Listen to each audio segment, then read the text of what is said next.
Hey, if you like nerdy stuff about Egypt, history, and the Bible, then you've tuned into the right show this morning.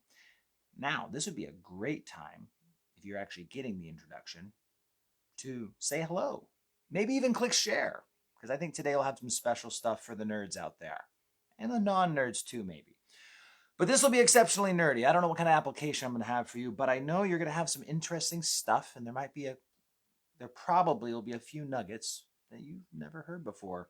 Well, unless you've been around me for a long time, then maybe you've heard about this. All right. We just finished the book of Genesis. Joseph died. And then starts this book of Exodus. And we get this nice genealogy. It just talks about who's there in Exodus and what's going on, and where is the story of Moses. There we go. Now, where is Moses' genealogy? It's right in here. I'm going to find it really fast, like. I should have probably planned this ahead of time. Levite. He was a man of the house of Levi.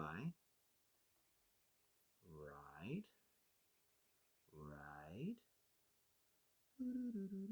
All right, I won't even worry about it. But you'll notice in the genealogy that goes to Moses, there's only a few small jumps from Levi down to Moses.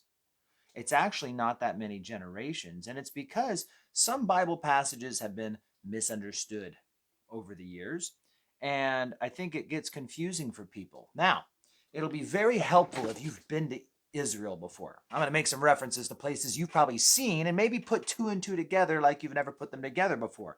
But either way, good morning, everybody, again. Thank you for watching. Once again, I dare click share.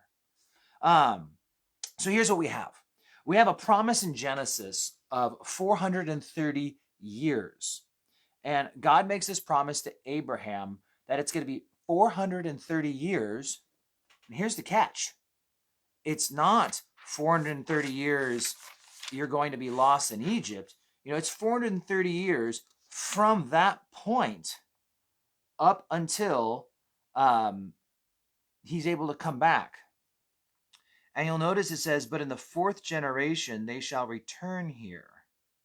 And so he says, Genesis 15, no, certainly their descendants will be strangers in a land that is not theirs and will serve them and will afflict them 400 years. Okay. Now, here's the catch, is that we have 430 years starting from the time of the promise. Ishmael, this is the kind of the interesting turning point. There's Ishmael mocking Isaac, and that's at the 400-year point. All right, we go backwards, and so we have this idea of the Arab nations being born through Ishmael and the Israelite nations being under that and being under the people of Canaan and all around. Now, here's the interesting thing about Egypt is that you can go to Tel Dan today, the farthest north city of Israel, and one of the places you'll want to check out if you go there is this Egyptian archway. Now, they call it even like Abraham's Arch or something along those lines because it dates back to the time of Abraham. What does that tell us? Well, even in Abraham's day, which you're going back to 1800 plus BC, you see that the Egyptians had influence and power all the way to the very north side of Israel. And so when Abraham was traveling down into Egypt proper, you have to understand that the Egyptians, they had control of things on and off throughout that entire region. All right, now, here's the interesting thing.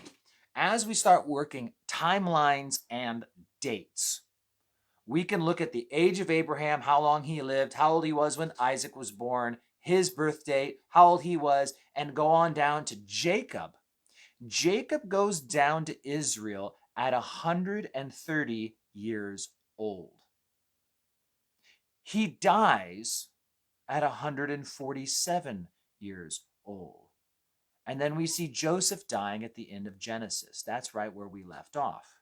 Well, here's the thing is if you do your math, what you can find is you can actually find that Jacob went to Israel 215 years prior to the Exodus. He died 198 years prior to the Exodus, and Joseph dies 144 years prior to the Exodus. Now, if you do your math two different ways, Moses was 80 years old at the time of the Exodus. And so if you do your kind of math discrepancy there, 144 minus 80, there's 64 years that happen in between Genesis and Exodus. 64 years. And so you'll find, man, I wish I knew where that little short genealogy that mentions Moses. House of Levi, daughter of Levi, son, beautiful child. I don't even know where it is. Where it talks about from Levi. I did this one thing I didn't look up before this. I had other things in my mind. So, but maybe one of you can post it for me. It's the little genealogy that just takes you from Levi to Moses. Short little thing. So here's the deal. There's only 64 years that take place between Genesis and Exodus. And so what happens during this time period? And this is where things get fascinating. And if you're into Egyptian, history, Egyptology, then you're going to have some cool stuff to hear about this. So we talked before about how when Joseph went down to Egypt, it was during the time of the Hyksos kings. These were shepherd kings. These were Semites. They were relatives genetically to the Jews. And they came down and they conquered Lower Egypt. Lower Egypt is on the north because it's lower, closer to the Mediterranean, elevation lower. And that's where all the big stuff that we're familiar with is, all the temples and all the big, the pyramids and all that. It's all Lower Egypt. So these shepherd kings are in charge. And you will note in the Bible, again, Potiphar, the Bible says, was an Egyptian. Well, why do they tell us that if they're in Egypt? Unless there's a lot of people in charge in Egypt who weren't Egyptian. Now, what we're going to see happen is the 18th dynasty starts. The true Egyptians from Upper Egypt come down, they invade, and they take back their land. The 18th dynasty starts with a guy by the name of Amenhotep I. And there's not much we need to know about him, other than he has a son named Thutmose I. And there's not a ton we need to know about Thutmose, other than he had a son who would take over after him named Thutmose II. And Thutmose II would marry his sister, Hatshepsut. Now, Hatshepsut was both queen. She became, well, we'll get to her in a bit, I guess, but she was a princess. She was the daughter of Thutmose I. Now, if you look at what we know about her, she got married, around 12 years old, 12, 13 years old. Basically, coming of age, was old enough to be married. And right around that time, when Hatshepsut was between the ages of 12 and 14 years old, would be the exact time that a young boy by the name of Moses would come running down the Nile River in his little arky. Different than the bigger arky, right? And it wasn't made out of barky. It was made of reeds. So Hatshepsut, more than likely, is the princess who takes in young Moses. Now, she ends up being married to her brother, Thutmose II. They have a daughter. They have no son. But Thutmose II did have a son with one of the harem girls, and his name was, guess what, Thutmose III. Now, he was very young. Thutmose III was just an infant, I believe, very young, however old, when Thutmose II died. And so Hatshepsut becomes Pharaoh. And she's really famous. In fact, you look up Hatshepsut's temple. It's this famous temple. I want to say it's in like the video game Assassin's Creed. I've read about it, never played it. But I'm just saying, like, it's a famous temple. And because she reigned in Egypt for 20 years. And it would have been, now again, it wasn't 20 years right after getting Moses either. It would have been during the time of her reign or right at the end of her reign, really, where she was co-reigning now with Thutmose III, the son of Thutmose II, but not her son. And historians, not talking about the Bible, talk about the tension between those two. And that Thutmose III was really wanting to get into power. And we know historically that there was a lot of tension and a lot of this kind of stuff going on between stepmom, or whatever you want to call her, who's reigning Pharaoh, and this son of hers. And a lot of that probably has to do with she has an adopted son who more than likely, and as even the 10 Commandments video with Charlton Heston would point out, he is the favored son to reign after her. Only problem is Moses goes on and kills a few guys and ends up having to run for his life. Moses flees not back to the homeland of his people. He doesn't go back into Canaan. He goes to Midian. Now, during this time, she dies and Thutmose III rises to power. What's fascinating about Thutmose III is archaeology will show us that he had an obsession, and by obsession, I mean obsession, with attacking and conquering and searching out the land of Canaan. He actually put Megiddo under siege and conquered Megiddo and all the people in there.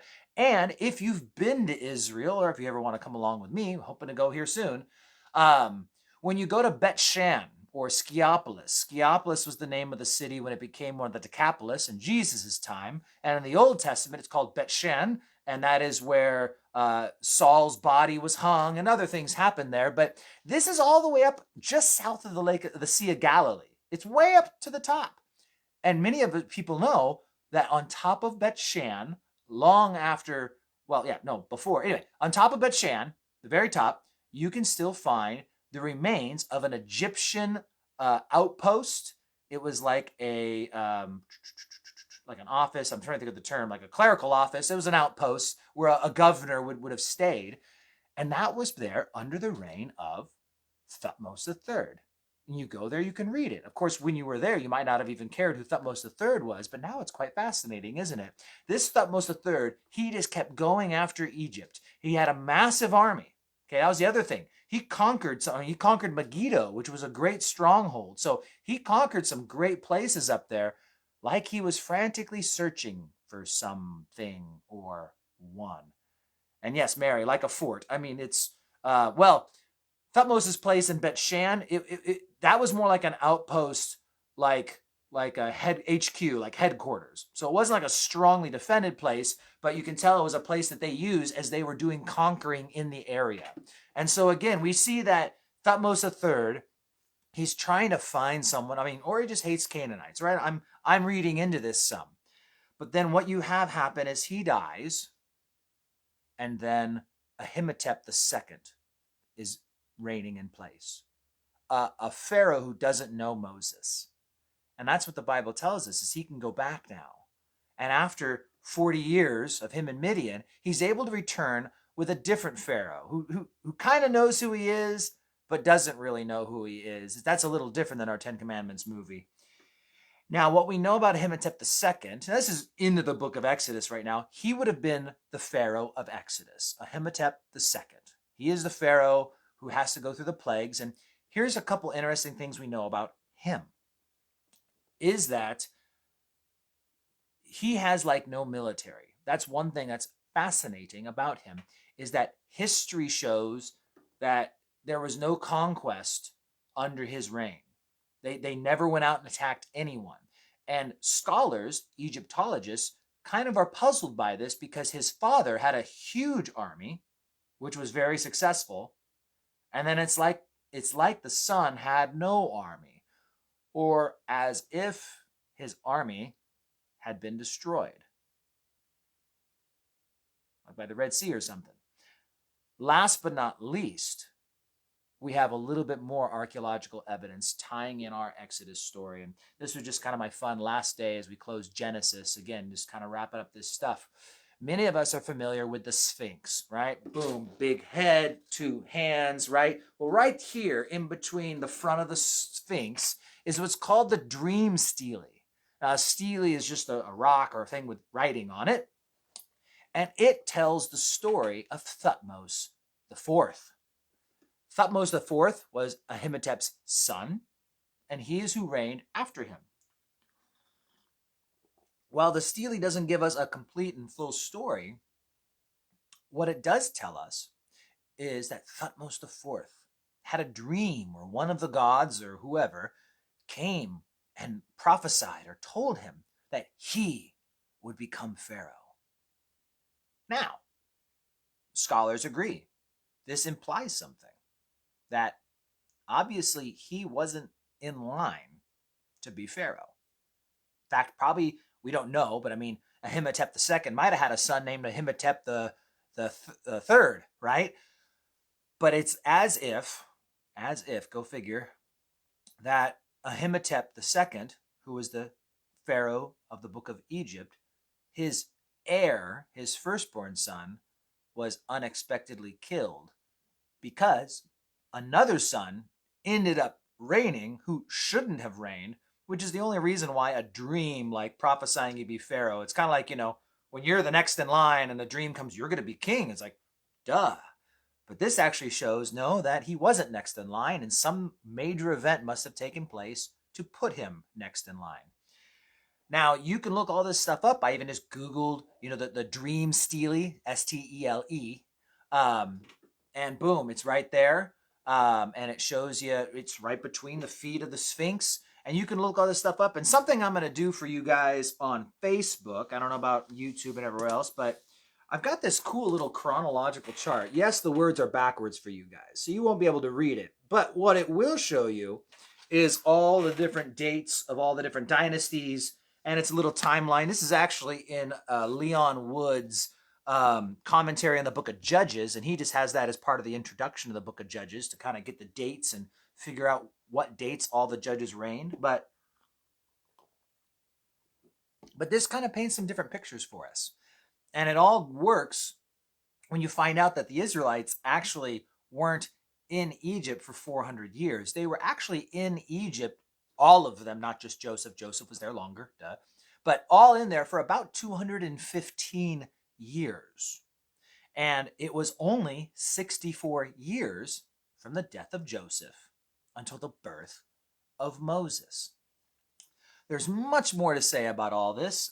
This was just kind of like our wrap up of the book of Genesis and kind of some cool history that thrusts you guys into the book of Exodus. And maybe someday we'll come back and study the book of Exodus. But starting on this Monday, we will be in the Gospel of Matthew, spending time at the feet of Jesus and just taking it all in. And I'm excited to be back in the Gospels. So,